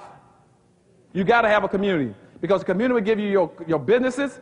It'll give you your sales opportunities in your markets. Now, how do you develop communities? The first thing you must do is stay out of all cross-purpose issues. Cross-purpose means horizontal issues. Don't get involved in any horizontal issues. Let me explain it to you. I see the puzzlements in your eyes. First, racism is vertical. Remember this. Racism is straight up and down. Racism means I don't care whether you're the lowest income black or the highest, the best educated or the least educated. It doesn't make any difference. You're all in the same tube. Okay? That's what Malcolm X was asking, what is a black man with a PhD? Remember that saying? And he answered, well, he's still a Negro. Okay? It means it doesn't make any difference. You're all in it together. That's straight up and down. Horizontal issues are any issue that pertains to everybody, stay out of it. You're the weakest and poorest and most vulnerable people. Don't get involved in it. Because the only people that can benefit are those people who are directly behind where the horizontal crosses the vertical. Okay? The only people that benefit are where those 2 points cross. That's too small. You don't have that kind of energy and resources to waste. Now, what's a horizontal issue? Sexism is a horizontal issue. If you get into these various religious issues, that's a horizontal issue. Poverty is a horizontal issue. I keep telling some of my civil rights leaders, stay away from poverty. You cannot eradicate poverty. Poverty is a fixed, it's a given. You're always going to have poor people. And people say, well, you're going to have poor Greeks, poor Indians, poor Lithuanians, poor Hungarians. Quit trying to eradicate poverty and try to get as many black folk as you out and leave poverty alone. But they try to eradicate something that can't be eradicated. Culturalism. That's a horizontal issue, and it pertains to everybody. Let me give you about sexism, for instance. I tell black women who always want to get into sex issue, they think that somehow that the issue is sex rather than racism. See, my great-grandmother was not enslaved because she's a woman. She was enslaved because she was black. Okay? And if you're going to get into sexism, I want black women to understand this, to keep your priorities in order. If I say abracadabra right now and sexism disappeared, you still can't go in a place because you're black. And if you keep it in order, remember what your mother felt. The minute she knew she was pregnant, she knew at that moment she was going to have what? A black child long before she knew the sex. So you keep your priorities straight and say, since my color came before my sex, I'm going to keep it in that order. You always stay black first.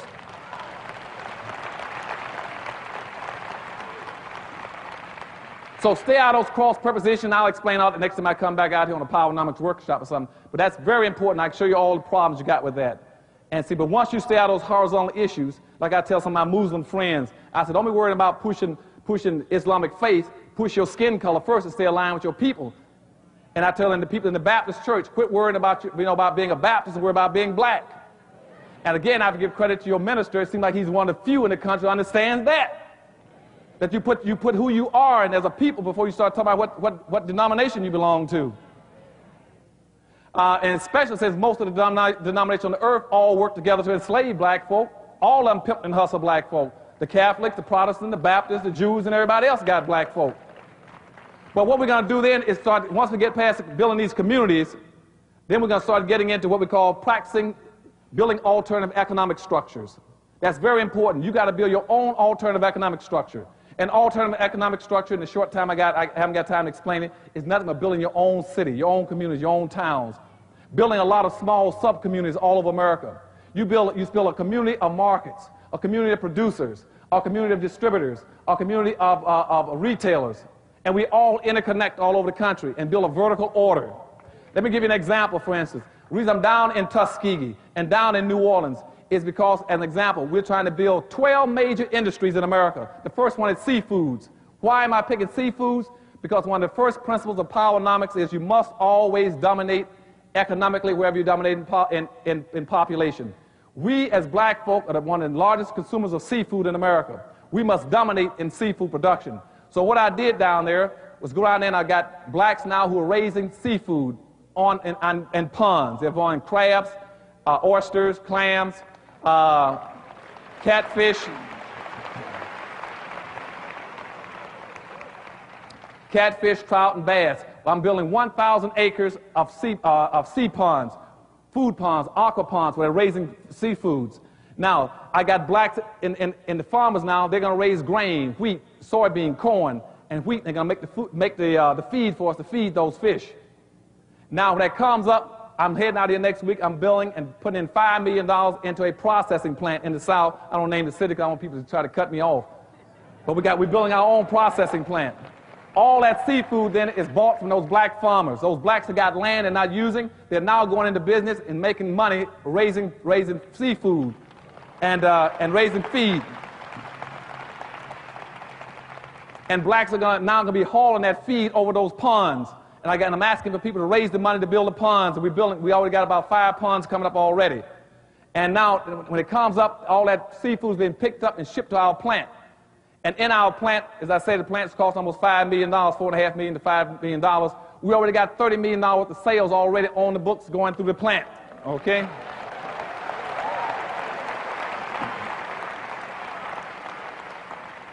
Now, once that seafood comes into that plant, it's processed, diced, sliced, and prepared. And then it's shipped out of there up north. I've identified 12 major cities in the north where I'm building receiverships, distributorships for that seafood to be trucked up to and sold out of there. Detroit, Michigan, New York, Philadelphia, Pittsburgh, Houston, Oakland, California, and New Orleans. And so people ask me about Los Angeles. Now, when the food gets there, we're going to have a freezer where all that food is stored. And then we're setting up franchises, fast food franchises, that food would then be transferred over to restaurants. Now, we got the prototype restaurants up now in South Dade. 2 restaurants. They are fast food restaurants called Fish Cities. They're selling the fish and all kind of seafoods with a special kind of menu. Now, McDonald's and Burger King, our 2 competitors on both sides, let's do about $780,000 a year. We do twice what McDonald's and Burger King do and sell, okay?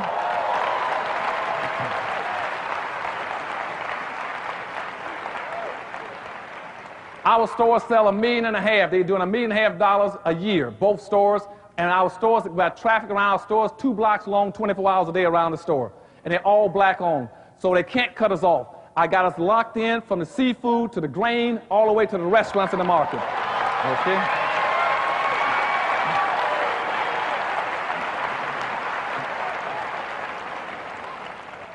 And the only way they can get me out is to turn my people against us. And they can't turn us against us because I love my folk too much and they think too much of what I'm trying to do for them, so they can't get us out. Okay. And so in those cities, we're selling those franchises to blacks at half what it costs to go into a Burger King store. Burger King store costs you about $550,000 to start a store. Our seafood place costs you about $250,000. And you bring back twice the profits. Okay? So we are beating them in that score. Now, also along the line, we're setting up other kinds of operations.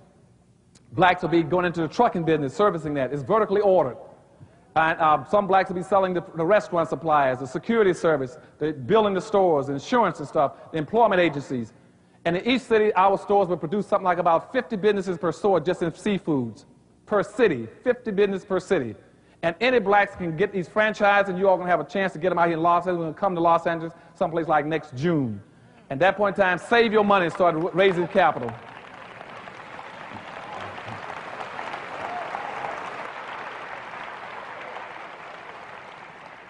Now, I'm telling you what we're doing down in New Orleans, so you know that down in New Orleans, we don't have one black tourist area in America.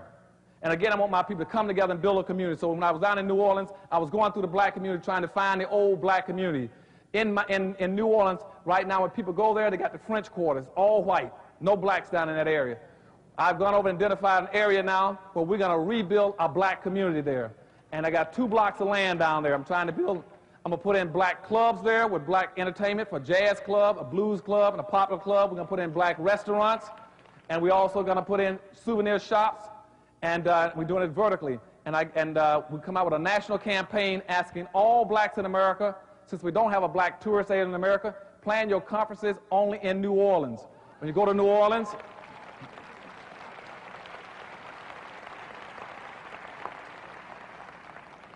Orleans, I'm asking blacks down there to save your money and help me buy some mini buses. I want about 10 mini buses to set up a bus service schedule to go in and out of every hotel to haul those blacks over to that community where they can be entertained and be fed and dined and wined and taken back to the hotel until we build our own hotel in New Orleans.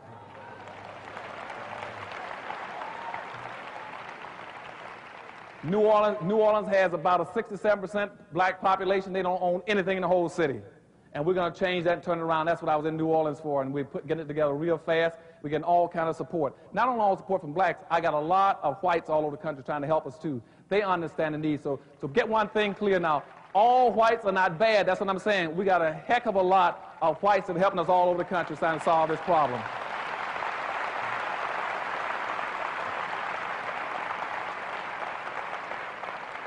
Because a lot of them understand, they know that we cannot make it otherwise, so they're helping us. Same thing, and let me give you one other example. The third business coming up is leather. I'm trying to get blacks to compete in the leather industry. Now, right now, most of our leather is coming in from Taiwan, Korea, Hong Kong, China. And the reason they're going that way is because they got environmental laws where they can produce the leather cheaper by the labor and also by the environmental restrictions for tanning. I found out how to beat them, so we're going to build a leather industry. I'm trying to get blacks together now. We're going to set up our leather procurement system in Florida. We're going to buy skins, reptile, cows, sheepskin, cow skin. We're going to have a procurement system in Florida. We're trying to build a tannery in Haiti. There's no cheaper labor market in the world than Haiti. And we're going to build a tanning plant there where those blacks will have a chance to own that plant along with blacks in America. And while the Asians are shipping their leather to Hong Kong and China to be processed, which will take 60 days, I can ship mine over there in 3 days in Florida and get it tanned and get it back. Okay.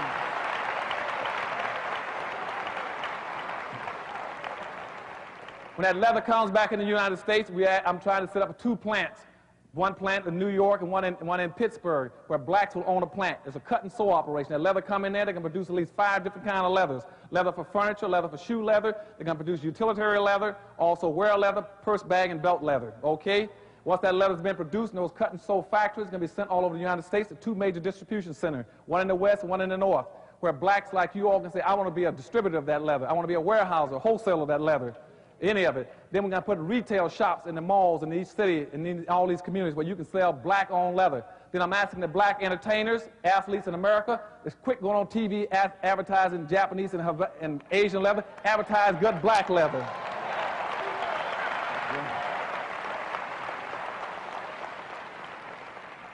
And so we're going to build a leather industry where you have your own chances, your own industry, and own your own businesses. And as I said, we're going to sink our roots into the ground and grow tall and strong, and nobody can pull us up. And we're going to have our own communities built around our own industries.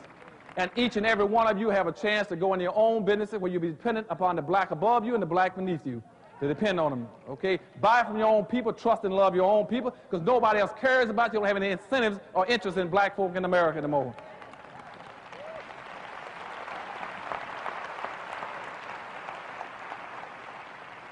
And the last one I'm going to give a point is Detroit, Michigan. Going into Detroit, Michigan is 84% black.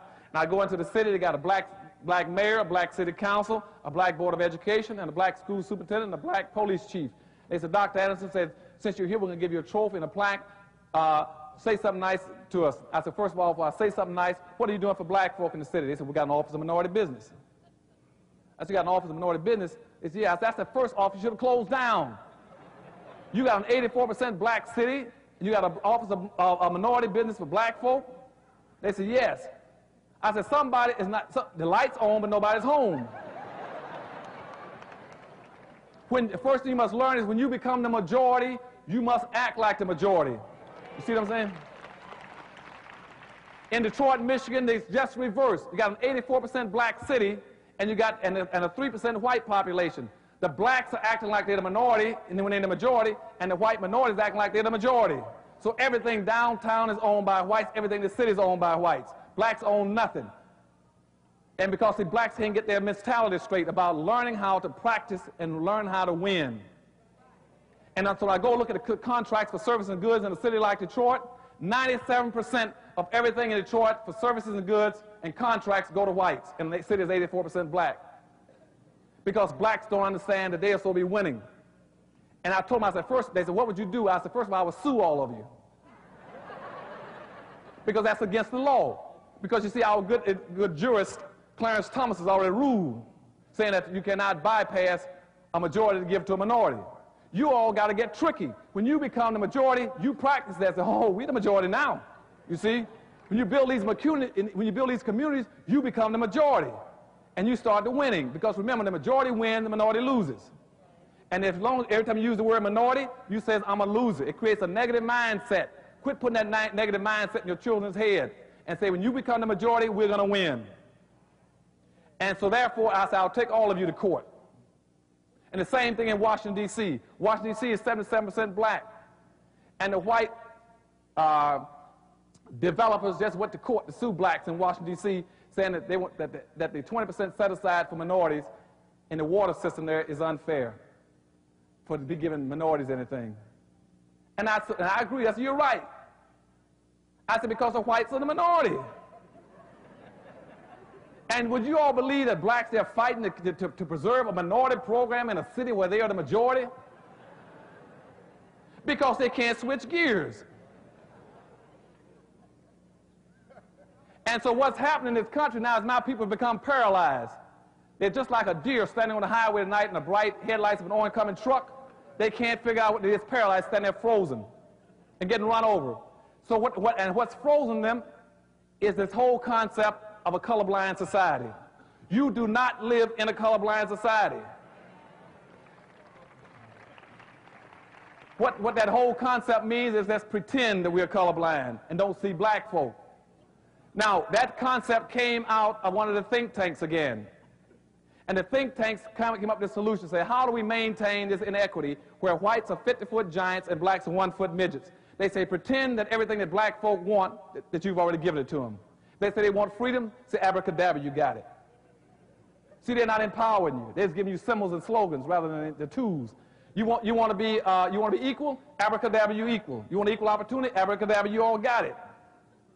And so now all the conservative elements of this country have figured out if they go back and take the language of the civil rights movement and use it against black folk can't move. because black folk can't figure out what to do, like that deer on the highway.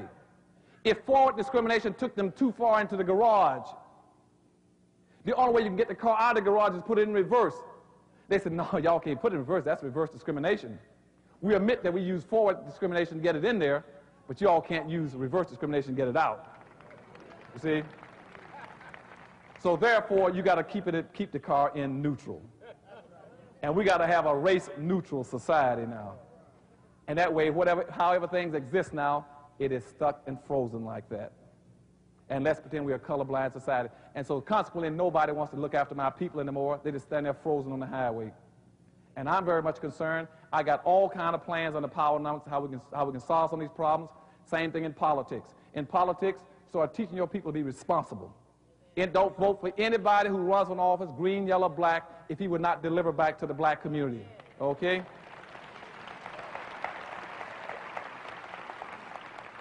Politics is a process that simply defines who's going to get what out of life. But it must be based on quid pro quo. Everybody you put in the office must deliver something very specifically back to the black community. Don't let them get off the hook by saying, well, I'll hire a black person. I don't care. Clinton will give you that same tale. I'm going to hire a black. I don't care who he puts as a secretary. That's not the issue. What is the black community going to get back in return for its vote? And that's why they keep sucking you don't ever get anything. Because we don't raise Cain. It must be quid pro quo, something for something. If we give you something, you owe us something back to the race. And that's why in the last election, I was Clinton's political advisor in Maryland. Clinton got 41% of the white vote, 42% of the Hispanic vote, and 43.4% of the female vote. But 92% of the black vote hasn't done anything for blacks yet. Because nobody wants to do anything for us because we don't demand and insist on it. And you must hold everybody accountable. If a black person runs for office, you go after him and take him out of office too. Any way you can, okay? I know my time is up. I've been watching my clock. My time is just about up, but I would spend a lot of time teaching you how to play politics. There are a lot of rules in Powernomics. But the thing I'm telling you in conclusion is everything you do, play it to win. Practice group economics, group politics, build alternative economic structures, redesign your school systems. Right now, people are saying school systems are failing blacks. The school systems are not failing blacks. The school systems are doing exactly what they were originally designed to do. That was to produce blacks who were marginally educated to work for whites. But now, as I told you, is that blacks are obsolete. They don't need your kids anymore. They don't need half-educated kids anymore. And so what you should do is go back and close down the assembly line and get your plan and say, we will now rebuild our schools across black America based on the needs of black Americans. In other words, what I'm saying to you is this. If I told you all right now we were going to the moon, and we agreed to go to the moon, now our schools will know what to do. Because now they say if black folk going to the moon, you see, you got some direction. And now the school system say, well, now we got to produce more mechanics and more astronauts and more physicists and biochemicals. We got to prepare for that. But right now the school system is still operating the way they were designed in 1867, was to produce black folk who were marginally educated people. And nobody wants our kids. Our kids keep telling you all that. That's why right now in the large cities, 65% of all the black kids that start nursery school never graduate from high school. They're telling you something, you're not listening. They're saying you're dysfunctional. There's no use in going to school. The school doesn't mean anything. There are no businesses in my community. There's no health. There's nothing in my neighborhood worth staying into. Go back and develop a national plan about where your people want to go, and then transmit that plan to every black individual, every black corporation, every black association. And then we can do it. We got the expertise, we got the skills, we got a little bit of money, and the last thing we got to do is get rid of a lot of our black leadership. Okay?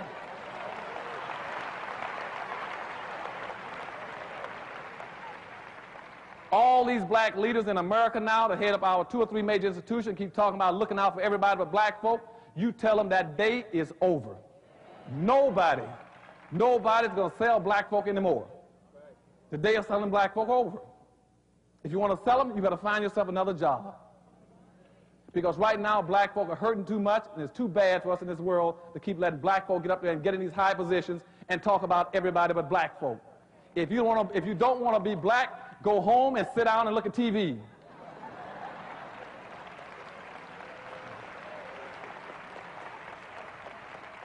And I tell all my friends, even those who are looking at the rainbow, talking about a rainbow coalition, as I'm telling you, there is no blackness in the rainbow. And if you want a rainbow, look inside my race and you'll find it. Look at this beautiful rainbow of people. All the colors you want. There's my rainbow. And I love you all and thank you very much.